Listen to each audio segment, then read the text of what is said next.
안녕하세요. 승리한 상 가족 여러분. 오늘은 히브리서 3장 12절에서 14절까지의 말씀입니다. 히브리서의 9번째 강좌로 두 번째 권면의 두 번째 말씀에 해당되며 제목은 말씀에 충실한 사람이 되라는 제목의 말씀입니다. 승리한 삶은 말씀 중심 예배 중심의 성경 전문 교사를 양성하기 위해서 만들어진 성경 공부 교재입니다. 승리한 삶은 2016년 10월 히브리서 1장까지에서 8장까지의 말씀을 묵상하고 있습니다. 승리한 삶은 발행이신 박유일 목사님의 구속사로 조망한 성경 연속 강해집 히브리서를 통해서 편집이 되어 있습니다. 저희들이 히브리서의 구조를 주일날 업로드되는 위크스터디에서 여러 번간 나누고 있습니다. 구조를 본다는 것은 하나님의 말씀의 뜻에 우리의 몸을 맡겨서 말씀의 흐름에 따라서 우리가 이 말씀을 배워나가는 것입니다. 그래서 말씀이 전달하고자 하는 핵심 주제가 무엇인지를 말씀 안에서 찾아나가는 것입니다. 이것은 연속 강해 설교의 가장 좋은 형태의 공부 방법을 얘기하고 있으며 연속 강해 설교가 왜 우리에게 필요한지를 얘기해주는 한 가지 이유이기도 합니다. 우리가 어떤 목적을 가지고 성경을 보고 성경에 대해서 해석을 내릴 때에는 인간적인 기준이 들어갈 수 있는 여지가 너무나 많죠. 그래서 이것을 미연에 방지를 하고 그래도 가장 말씀에 집중하기 위해서 그리고 이 말씀이 어떤 의미인지를 이 말씀의 전과 후를 살펴봄으로써 우리가 일정 부분 확인할 수 있는 그런 역할을 하게 됩니다. 그래서 승리의 삶이 말씀을 한번 시작하면 되도록이면 끝까지 쭉 이어서 하게 되는 이 연속 강해 설교의 형태를 띠는 이유가 말씀을 더 집중하기 위해서, 말씀에 더 집중하기 위해서입니다. 그런 과정에서 우리가 한 주 한 주를 5가지의 본문으로 나눠서 묵상하고 있고 토요일 날에는 가정 예배를 통해서 이것이 모임을 통해서 이루어지기를 여러분들께 부탁드리고 있습니다. 그러면서 위크 스터디를 통해서 제시되고 있는 이 내용을 우리가 일목요연하게 보는 훈련을 하고 있는 것입니다. 그래서 이번 주에 중요한 내용으로 우리가 나누고 있는 것이 뭐냐면 신앙생활에 왜 말씀 중심이 되어야 하는 것이라는 것입니다. 굉장히 재밌는 것은 현장에서도 목회 현장에서도 가정에서도 말씀을 굉장히 강조하는 경우가 있어요. 근데 말씀을 강조하는 것과 말씀 중심이 되는 것과는 차이가 있더란 겁니다. 말씀을 읽게 한다는 것, 말씀을 묵상하게 한다는 것, 말씀의 교제를 나눈다는 것은 말씀으로 해석하고 말씀의 기초가 된 방향으로 우리가 나아간다는 거예요. 근데 이것을 대부분의 특히 자녀들에게 말씀을 권면할 때 걱정되는 모습 중에 하나가 말씀을 읽는 것을 어떤 일을 하기 위한 전제 조건이라든지 통과 의례로 만들게 되는 경우가 많다는 거예요. 말씀을 강조하는 건 맞아요. 근데 말씀을 통해서 이 말씀의 교제가 없는 거예요. 구체적으로 얘기하면 저도 이 부분은 좀 변경하고 싶은 부분인데 아이들한테 아침에 일어나면 말씀 읽으라 그래요. 다른 거 하기 전에 말씀을 먼저 읽으라 그래요. 그리고 나서 다른 거 하라 그래요. 오락을 하고 싶으면 말씀을 먼저 보라 그래요. TV를 보고 싶으면 말씀을 먼저 보라 그래요. 좋은 습관이에요. 괜찮아요. 그런데 문제는 뭐냐면 말씀에 대한 교훈과 권면이 없이 그냥 말씀을 읽고 하면은 자녀들은 이것을 대부분 우리 집에만 있는 특이한 그런 훈계로 보는 경우가 많다는 거예요. 그래서 말씀을 빨리 읽어요. 그냥 빨리 읽어요. 습관적으로 읽어요. 아무런 묵상 안 해요. 아무런 하나님과의 교제의 방법으로 말씀을 읽는 게 아니에요. 그냥 엄마가 시켰으니까, 아빠가 시켰으니까, 이거 안 하면 뭐 다른 거 못 하니까. 근데 이게 굉장히 잘못될 여지가 너무나 많다는 거거든요. 우리 부모의 책임은, 스승의 책임은 말씀을 읽어 이런 행위적인 것에 포커스를 두는 것이 아니라 이건 포커스를 둬야 돼요. 근데 항상 예수님께서도 말씀하셨던 것처럼 우리가 가이사에게 세경을 바쳐야 됩니까 말아야 됩니까 했을 때 예수님께서 얘기하신 건 뭐냐면 가이사를 섬길래 하나님을 섬길래 이 두 가지를 선택하게 하는 것이 하나님의 방법이 아니라는 거예요. 하나님도 섬기고 세상도 섬겨야 돼요. 왜? 하나님이 세우신 질서 안에, 하나님의 통치 안에 있으니까. 이 부분 다니엘서에서 우리가 충분히 봤어요. 그러면 우리가 아이들에게 말씀을 전하는 것도 두 가지가 다 돼야 되는 거거든요. 말씀을 가까이 하게 하는 생활 습관도 중요하지만 그 말씀의 의미를 통해서 삶을 주관하게 하는 하나님과의 교제의 방법을 가르쳐 주는 것도 굉장히 중요하거든요. 오히려 더 중요하다고 보거든요. 이거는 교회에서도 마찬가지예요. 오늘 우리 적용하기 문제가 바로 이 부분에 있습니다. 예배를 위해서, 예배를 통해서 교회는 모임과 흩어짐이 이루어져요. 근데 때로는 이 예배라는 것이 통과 의례처럼 생각하는 것 같아요. 우리가 주일날 모여서 예배를 드리면 나머지는 우리가 원하는 거 해도 돼. 그래서 예배를 자꾸 축소시키고 예배를 간소화시키고 예배를 형식화시키는데 누구보다도 뛰어난 능력을 가지신 분들이 교회 안에 있는 분들이 될 수밖에 없어요. 왜? 예배는 항상 옆에서 같이 해야 되는 거고 다른 것도 해야 되는데 세상 사람들은 예배를 안 드리니까 그걸 할 필요가 없죠. 근데 그것은 아닌 거라는 것입니다. 우리가 신앙생활에서 말씀 중심이 돼야 되는 거, 그것이 왜 필요하고 지금 현대에 어떤 모습으로 우리가 받아들여야 되는지, 우리가 어떤 면을 우리의 지금 현재 가정과 신앙, 교회 안에서 이루어지는 이 모든 것들이 오늘 말씀에 비추어서 어떻게 점검받게 되는지를 우리가 한번 묵상해보는 시간을 갖는 것이 오늘의 중요한 적용점입니다. 자, 그러면 오늘 본문 말씀을 먼저 보도록 하겠습니다. 두 번째 권면의 두 번째 말씀입니다. 말씀에 충실한 사람이 되라는 것입니다. 결국 성경이 계속 우리에게 얘기해 주는 것을 집중해서 보면은 뭐냐면 말씀이에요. 말씀. 히브리서는 정말 말씀의 근거예요. 말씀으로 해요. 권면의 말씀이 없이 권면이 들어갈 수가 없는 것을 우리가 이미 위크 스터디에서 확인을 했었어요. 자, 봅시다. 12절, 형제들아 너희는 상가 혹 너희 중에 누가 믿지 아니하는 악한 마음을 품고 살아계신 하나님에게서 떨어질까 조심할 것이며. 자, 지금 이거는 정말 권면의 문장이에요. 오늘 말씀은 정말 완전히 다 권면의 문장이에요. 봅시다. 지금 권면을 하면서 상가하라고 얘기하는 것이 무엇인가요? 믿지 아니하는 악한 마음을 품는 거예요. 믿지 않는 것 자체가 지금 악한 마음인 걸 알아요. 왜? 말씀이 있기 때문에. 말씀이 있으면 무엇이 잘못된 것인지를 알아요. 우리 이 부분에 대해서 중심사상에서도 볼 거지만 우리가 죄에 대해서 사도행전서부터 계속 올 한 해 동안 가장 강조된 세 가지 성경 구절이 있죠. 뭐죠? 창세기 3장 22절 제가 읽어드릴게요. 여호와 하나님이 이르시되 보라 이 사람이 선악을 아는 일에 우리 중 하나같이 되었으니 그의 손을 들어 생명나무의 열매도 따먹고 영생할까 하노라 하시고. 자, 하나님께서 무엇을 염려하고 있어요? 사람들이 선악을 아는 일에 우리 중 하나같이 되었다는 것이 염려돼요. 이것이 무슨 의미냐면 하나님이 세우신 선악의 기준을 따르는 것이 아니라 이제 자기들이 스스로 자신들을 위한 선악의 기준을 세운다는 거예요. 그것이 죄의 본질이었고 사탄이 원하는 거였어요. 지금 하나님의 기준을 거역하고 이제 선악을 아는 일에, 선악을 정하는 일에 자신들의 기준을 세우는 자들이 됐어요. 그리고 그것을 더 구체적으로 얘기해 준 게 사사기 21장 25절이었죠. 그때 이스라엘의 왕이 없으므로 각 사람이 자기 소견에 좋은 대로 행하더라. 결국 자기가 좋아하는 대로 행하는 거예요. 그것이 믿지 아니하는 악한 마음이에요. 그리고 마지막에 소개되었던 말씀이 로마서 10장 2절로 3절 말씀이 있어요. 이거는 우리 믿는 사람들을 향하여 유대인들 지금 이 경고의 대상에게 정말 맞는 그 말씀이에요.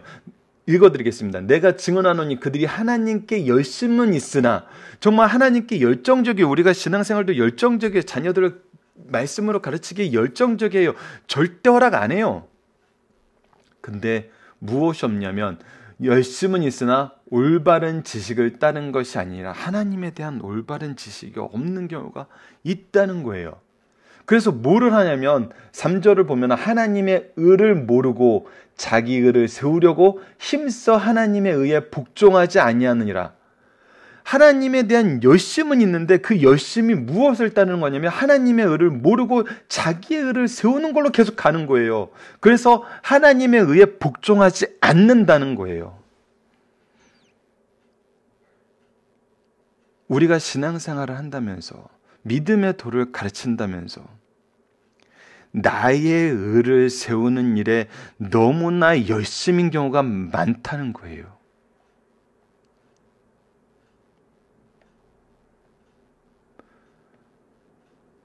이것은 살아계신 하나님께서 떨어지게 만드는 거예요. 악한 마음이에요. 이거는 여러분들 가르치는 분들은 더욱더 조심하셔야 돼요. 우리 자녀 중에 이러한 마음, 믿지 아니하는 마음 때문에 정말 떨어질까 하는 사람들이 많아요. 이 사람들을 붙잡아 줘야 돼요. 근데 붙잡을 위치에 있고 붙잡아야 되는 사명이 있는 스승과 부모들이 바로 로마서에서 지적하는 그런 잘못된 기준을 가지게 되면은 내가 가진 열심이, 내가 갖고 있는 이 잘못된 믿음 때문에 사람들을 오히려 떨어뜨리게 만든다는 거예요. 교회를 떠나게 만들고 부모님의 신앙의 모습을 이상한 걸로 보고 떠나게 만든다는 거예요. 이 말씀은 굉장히 우리에게 정말 처절한 권면을 주고 이 말씀이 주는 이 권면의 기준은 바로 믿지 아니하는 악한 마음입니다. 바로 내 기준대로 믿는 거예요. 이래서 성경 중심이 굉장히 중요하고 나의 신앙이 성경 안에서 계속 끊임없이 돌아봐야 돼요. 그래서 스승이 되었을수록 부모가 되었을수록 더 열심히 말씀을 함께 해야 돼요. 임직하게 되면 더 열심히 해야 돼요. 중요한 일을 맡았으면 더 열심히 해야 돼요. 내 자녀가 태어났으면 더 열심히 해야 돼요. 저는 저 고향교회에서 굉장히 좋은 모범을 보고 그것이 교회를 살리는데 얼마나 큰 도구로 쓰였는지를 본 경우가 있어요. 그건 뭐냐면 바로 내 자녀가 어느 연령기가 되면은 그곳에서 자녀를 더 잘 가르치기 위해서, 때로는 이건 시작은 감시하기 위해서일 수도 있어요. 아이들이 못 믿어봐서 감시하려고. 동기가 어땠건 그 부모가 그 교육기관에 들어와서 그 자녀가 신앙생활하는 기간 동안 가출련을 받더라는 거예요. 근데 너무나 감사하고 너무나 놀라운 것은 그 자녀가 다른 기관으로 올라가면은 그 기간 따라가든지 그만두든지 할 것 같은데 아니라는 거예요. 아니라는 거예요. 남아서 자기 자녀들을 가르치면서 경험한 그 신앙의 유산들을 더 잘 정리하고 더 잘 훈련된 상태에서 그 다음에 그 기간에 오는 아이들을 가르치더라는 거예요. 바로 이 12절 말씀을 실천하는 부모님들이 각 기간에 핵심된 일꾼들이 되어서 하나님의 이 말씀을 이루더란 거예요. 이건 정말 놀라운 은혜이고 하나님께서 쓰시는 가장 좋은 방법입니다. 우리의 인생은 정말 이런 놀라움의 연속으로 이 귀한 은혜의 열매의 연속을 보여주고 있어요. 자, 13절 말씀으로 넘어가도록 하겠습니다. 오직 오늘이라 일컫는 동안에 그래서 지금 우리가 이것을 미루면 안 돼요. 오늘 일컫는 이 날에 매일 피차 권면하여 너희 중에 누구든지 죄의 유혹으로 완고하게 되지 않도록 하라. 여러분들, 이것은 우리가 가장 최고의 우선순위로 둬야 되는 일이라는 거예요. 누구라면, 신자라면, 그리스도인이라면 예수 그리스도를 나의 구주로 믿고 이 일에 내 삶의 목적을 둔 사람이라면, 이 일에 내 삶의 목적을 뒀다는 의미는 여러분들 이걸 삶의 목적으로 삼으셔야 돼요. 이렇게 선택을 얘기하는 게 아니에요, 여러분. 하나님이 나를 그렇게 사용하시기 위해서 선택했다는 걸 아셔야 돼요. 여러분, 이번 주에 좀 많이 강조하는 말씀 중에 하나가 바로 누가복음 말씀이죠. 누가복음 24장 부분 말씀, 이번 주에 많이 인용하고 있고 여러 번 강조하고 있는데 47절로 48절을 다시 한번 읽어드릴게요. 누가복음 24장 47절로 48절 말씀. 또 그의 이름으로 죄사함을 받게 하는 회개가 예루살렘으로 시작하여 모든 족속에게 전파될 것이 기록되었으니 너희는 이 모든 일의 증인이라. 예수님을 믿으면은, 그리스도인이 되면은 죄사함을 받게 하는 회개가 일어나고 이것이 예루살렘으로부터 모든 족속까지 전파될 것이 이미 구약 성경에 기록되어 있었어요. 그것이 이루어졌다는 것을 증언하는 것이 바로 제자들의 사명이었어요. 48절에 그래서 너희는 이 모든 일의 증인이니라. 너희들이 이것을 확인하노라. 우리가 지금 하는 일은 무엇이냐면 성경이 이루어짐을 증언하는 일이에요. 그것은 절대 늦어져서는 안 돼요. 지금 우리가 어느 시대, 어느 장소에서나 해야 되는 일이에요. 지금 우리 자녀들과 해야 되는 가장 우선된 일이고 우리가 교회에서 해야 되는 가장 우선된 일이에요. 피차 권면하여 죄의 유혹에서 완고하게 되지 않도록 하라는 거예요. 죄를 짓고도 죄가 그냥 편안하게 되지 않도록 하라는 거예요. 교회는 그런 곳이고 가정은 그런 곳이에요. 이 반대의 모습이 드러날 때 그곳이 타락한 곳이 되는 거예요. 말씀의 권면이 없고 죄를 짓는데 열심히 해요. 사람이 믿음에서 떨어지지 않게 노력하는 게 주가 되는 것이 아니라 내 마음에 안 들면 나가게 만드는 게 주가 되는 거예요. 교회는 그런 곳이 아니에요. 가정은 그런 곳이 아니에요. 어떻게 내 마음에 안 맞는다고 내 자녀를 내보내요? 이런 일은 있을 수가 없는 일이에요. 오히려 내가 죄에 완고해지고 있다는 것을 돌아봐야 돼요. 자, 14절입니다. 우리가 시작할 때 확신한 것을. 이 말씀의 시작이 바로 누가복음 24장 조금 전에 읽어드렸던 부분입니다. 47절로 48절 말씀. 이것을 사도행전에서 경험하고 어떻게 시작되었는지를 기록해주고 있는 것을 우리가 이미 사도행전을 통해서 함께 묵상했어요. 시작할 때 확신한 것을 끝까지 견고히 잡고 우리가 이제 해야 되는 것은 이 믿음을 끝까지 잡고 있는 거예요. 그래서 무엇을 어떤 사람이 되기를 원하세요? 하나님이 우리가 어떤 상태가 되기를 원하세요? 그리스도와 함께 참여하는 자가 되기를 원하시는 거예요.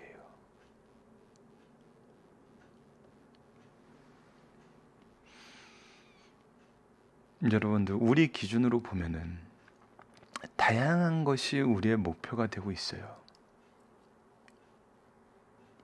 그러나 그거는 잘못된 거일 가능성이 너무나 많아요, 여러분.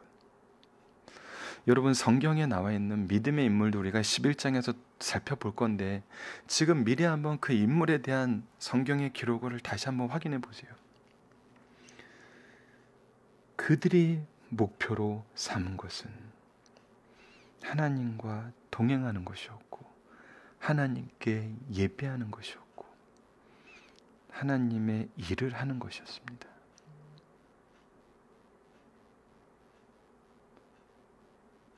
우리가 그들을 통해서 발견한 목표가 이것과 다르다면은 다니엘처럼 세상에서 능력 있고 높은 지위에 있는 사람이고 다윗처럼 왕이 되는 것이고 통치자가 되는 것이고 삼손처럼 힘이 세지는 것이고 누군가를 향해서 대항하는 것으로 찾고 있다면은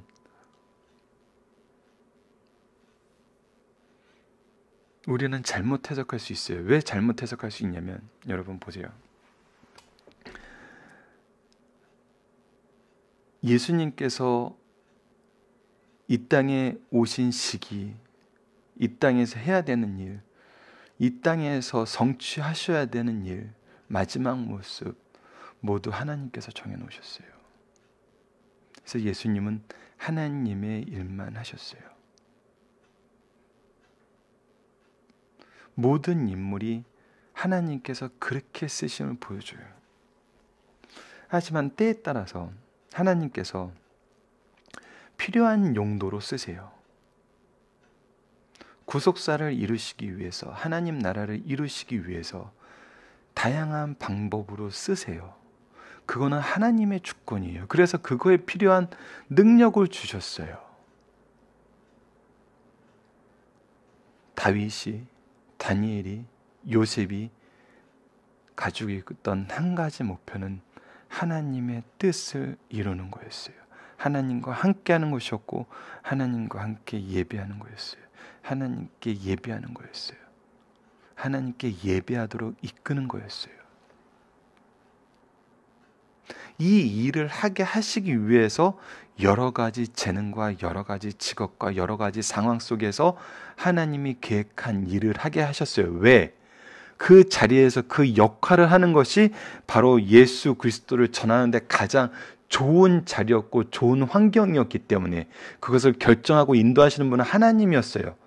그래서 우리가 목표를 예수님을 전하는 거, 예수님의 증인이 되는 걸로 삼으면은 하나님께서 나머지는 인도하세요. 필요한 거 다 주세요. 근데 우리가 그것을 목표로 삼는 것이 아니라 하나님 저 성공해야 되겠어요. 더 좋은 집 가져야 되겠어요. 좋은 직장 가져야 되겠어요. 라는 것을 목표로 삼는 순간 이 뜻이 하나님 뜻과 다른 걸 발견하면 나타나는 특징이 두 가지라는 거예요. 회개하든지 떠나든지. 우리 스승들이 맡아야 되는 위치는 이 권면을 통해서 우리에게 명령하시는 것은 뭐냐면 우리 자녀들이, 우리 제자들이, 때로는 우리가 예수 그리스도를 전하는 목표 외에 다른 목표에 몰입될 수 있어요. 현실이 그렇게 만들 수 있어요.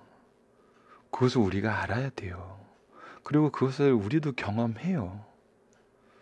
처절하게 경험하죠. 예배 시간 1시간 지키는 것도 힘든 것을 경험하는 사회가 현대 사회잖아요. 그때 우리가 시작할 때 확실한 이 말씀을 끝까지 정교하게 잡을 수 있도록 우리가 권면하는 역할을 해야 돼요. 여러분들 권면에 대해서 히브리서를 시작하면서도 계속 얘기했던 거지만 주의해야 될 부분은 이 부분입니다. 우리가 재판관이 되는 건 아니라는 거예요. 재판관은 한 예수님 뿐이세요. 우리가 아니에요. 권면이란 것은 말씀으로 깨닫게 하고 말씀을 기준으로 살게 하도록 점검하도록 할 수 주는 거예요. 끊임없이 말씀으로 돌아오게 하는 거예요. 그래서 말씀 교육이 중요해요, 여러분. 말씀의 모임이 중요해요. 말씀은 나누는 시간이 중요한 거예요. 그게 바로 제자 삼음이에요.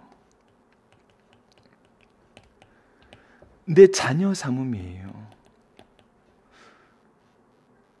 내가 삼시세끼 먹이고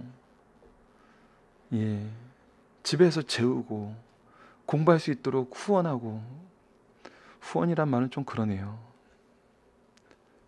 서포트하고, 부모의 역할이죠. 부모의 역할이요. 근데 이것은 세상 사람들도 다 하는 거예요. 세상적인 기준에서도 당연한 거예요. 근데 하나님의 기준, 내 기준, 세상 기준이 아니라 하나님의 기준으로는 무엇을 해야 되는 거냐면 바로 말씀의 권면이 있어야 된다는 거예요. 말씀의 교육이 있어야 된다는 거예요. 말씀으로 사는지 도와줘야 된다는 거예요.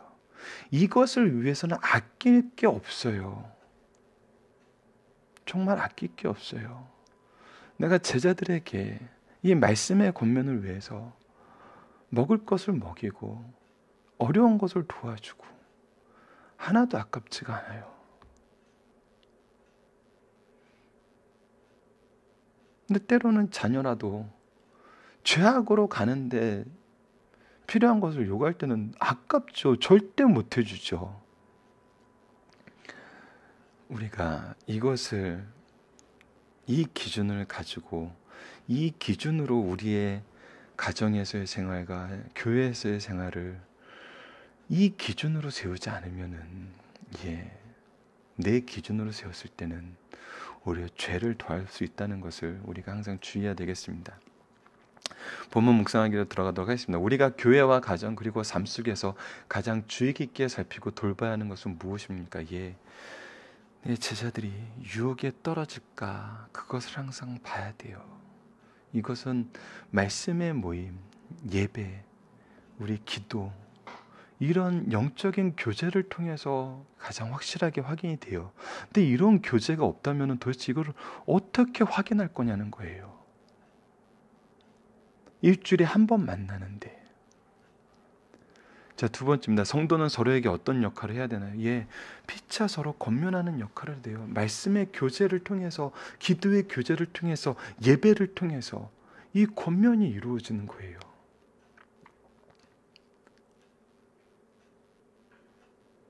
근데 이것을 안 하면은 오히려 죄의 유혹에 대해서 완고하게 돼버린다는 거예요. 내가 교회 안에서 죄 짓는 일을 하면서도 완고해져요.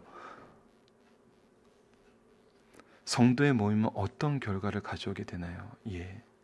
우리가 처음 믿는 하나님께서 우리에게 주신 예수 그리스도를 통해서 주신 이 구원의 은총의 확신을 유지하게 만들고 흔들리지 않게 만들어서 함께 그리스도와 참여하게 된 자가 되게 한다는 것입니다. 중심사상을 보도록 하겠습니다. 불신앙의 악심을 품고 하나님 품에서 떠날까 조심하라입니다. 선악의 표준은 도덕적 차원이 아니라 신앙적 차원이에요. 그렇기 때문에 믿지 아니한 악한 마음을 삼가야 됩니다. 이는 하나님의 말씀, 하나님의 역사를 인정하지 않고 불신하는 마음은 악한 마음이요, 불신 자체가 악이라는 거예요. 그러므로 죄의 근본은 이 악이에요. 주님께서 죄란 나를 믿지 아니함이라고 하셨어요. 불신의 성격은 살아계신 하나님께서 떨어짐이에요. 여러분들 아까 우리 세 가지 말씀 다시 한번 꼭 기억하세요. 창세기 3장 22절, 사사기 21장 25절, 로마서 10장 2절로 3절, 이 말씀은 꼭 기억해 주세요. 신앙이란 하나님과 인격적 결합을 뜻하고 불신앙은 하나님과의 분리를 뜻해요. 하나님의 기준이 더 이상 나에게 원치 않은 게 돼요. 내 기준이 더 좋은 게 돼버린 거예요. 완전한 분리예요. 우리가 착각하는 게 그거예요. 내가 기준으로 삼았을 때 일부가 하나님의 기준하고 일치하는 걸 가지고 나는 의롭게 산다고 생각하는 경우예요. 아니에요. 그건 내 기준으로 일부가 하나님과 기준과 공통 분모가 있다고 우리가 착각하고 사는 거예요. 하나님의 기준이 아니면 다 죄예요. 하나님이 기준이 아닌 것은 하나님과의 분리예요. 우리의 생명은 영육의 결합이요, 죽음이 영육의 분리인 것처럼 영원한 생명은 하나님과 결합이요, 영원한 멸망은 하나님께로 분리되는 거예요. 그래서 우리 신앙의 선배들이 계속적으로 공통적으로 목표로 삼았던 것은 하나님과의 동행이었어요. 신구약의 이 내용은 계속적으로 반복이 됩니다. 우리는 이러한 일이 우리와 자녀들에게 일어나지 않기를 조심해야 됩니다. 조심해야 돼요. 회개를 내일로 미루지 말고 오늘 죄의 유혹에서 완고하게 됨을 면하라는 거예요. 우리는 이 말씀을 대할 때 함께 있는 가족, 성도들을 돌봐야 됩니다. 돌아봐야 돼요. 그들과 함께 있는 시간이 짧고 불확실한 기간이지만 그 기간 동안 우리는 할 수 있는 최선을 다하여 서로 선을 행할 수 있도록 해야 돼요. 여러분, 가족들과 말씀의 교제가 이루어져야 돼요. 말씀의 교제가 이루어져야 돼요.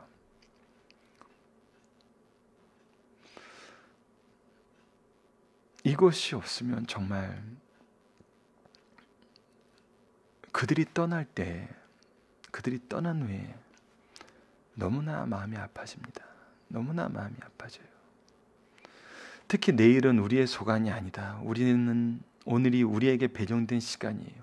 그렇기 때문에 가장 중요한 일은 우리는 매일매일 집중해야 되는 거예요. 가장 중요한 일에 무엇이 가장 중요한 일이라는 거예요. 말씀입니다. 영적인 교제예요. 예수 그리스도를 나누는 거예요. 우리는 완고함에 대비하여 피차 권면하고 이를 날마다 실행해야 돼요. 날마다 이 완고함에, 제 완고함에 민감해지셔야 돼요.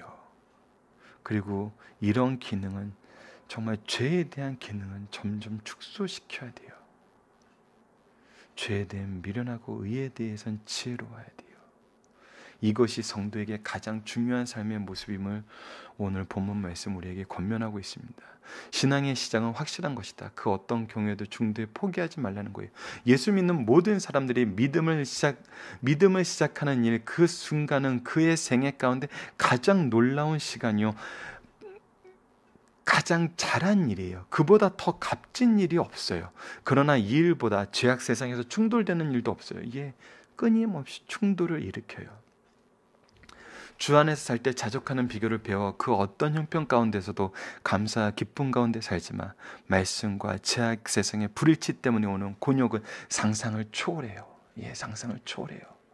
이것이 성도들이 교회에 와서 받아야 되는 위로와 능력이에요. 이것을 극복하는 위로를, 이것에 대해서 실패했던 부분에 대한 위로를 받고 이것을 극복할 수 있는 능력을 받아야 되는 것이 성도가 주일날 교회에 와서 반드시 가져야 되는 것 중에 하나예요. 믿음의 목적이 축복은 아니지만 믿음의 결과는 축복이에요. 이러한 의미에서 배교하지 않고 믿음을 지키기 위해서는 다음과 같은 사실을 명심해야 됩니다. 첫째, 성도들은 하나님의 법도 안에서 믿음의 생활을 시작할 때 품은 정신을 끝까지 유지하고 증거해야 돼요. 유지하는 가장 좋은 방법이 여러분, 증거하는 것입니다. 유지하고 증거는 단계적인 것도 아니고 양면적인 것도 아니고 하나예요. 증거하면 유지되고 유지하는 사람이 증거하게 돼요. 이거는 동일한 거예요. 신중하게 행동하고 열정을 가지고 거룩한 결의와 겸손과 신뢰를 보여줘야 한다는 거예요. 그래서 제가 교사들하고 같이 연구할 때 가르치는 가장 좋은 방법은 무엇이냐고 얘기하면 아는 것만 전하면 된다는 거예요. 아는 것만 전하면, 아는 것만 정확하게 전하면. 우리가 증거한다는 것은 바로 그거예요. 아는 것만 정확하게 전하세요. 그러면은 우리에게 필요한 것을 또 주세요. 우리에게 할 말을 주세요. 우리에게 영적인 부분을 채워주세요. 자, 둘째입니다. 믿음 안에서 참고 견디는 것은 우리 믿음의 신실성을 나타내는 최선의 길이에요. 예수 믿는다는 이유 때문에 너무나 많은 불이익과 냉대가 있어요. 이것은 주님께서도 예고하신 바예요. 그러나 우리는 어떠한 역경 속에서 이겨낼 것을 주 안에서 피차 믿고 있고 이기게 하신다고 약속하셨어요. 이 믿음은 흔들림이 없어요. 그러나 함께 믿고 의를 행하던 동지들 중에서 악을 행하는 자가 있어요. 이러한 사람은 과거에서는 기억되지 않고 현재 악으로 멸망받게 돼요. 끝까지 견디는 자에게 보장된 축복은 무엇입니까? 그리스도와 함께 참여한 자가 된다는 거예요. 그리스도와 함께 나누는 자, 즉 하늘나라를 유업으로 얻을 자가 된다는 거예요. 우리가 다니엘서 11장, 12장에서 바로 이 부분을 확인했잖아요. 끝까지 견디는 자가 복되다는 것을. 여러분들 살펴보기 정답은 각자 카페를 통해서 확인해 주시고요. 적용하기가 바로 이 부분이었습니다. 현재 우리가 나누고 있는 성도의 교제가 서로를 권면하며 악을 위한 것이 죄가 되고 있는지 한번 생각해 봅시다. 우리 성도의 교제가 지금 어떠함으로 나가고 있나요? 제가 아는 지인이 외부의 교회 와서 갔다 와서 이런 얘기를 하신 적이 있어요. 교회에서 예배 드리고 좀 나이 드신 중년 여성분들의 모임에 참여한 적이 있대요. 중년 여성들의 모임이 부동산 투자 모임이더래요. 이번에 어느 쪽에 집을 사놨는데 그것이 이만큼 올랐다. 다음에 이쪽에 같이 한번 투자해보자.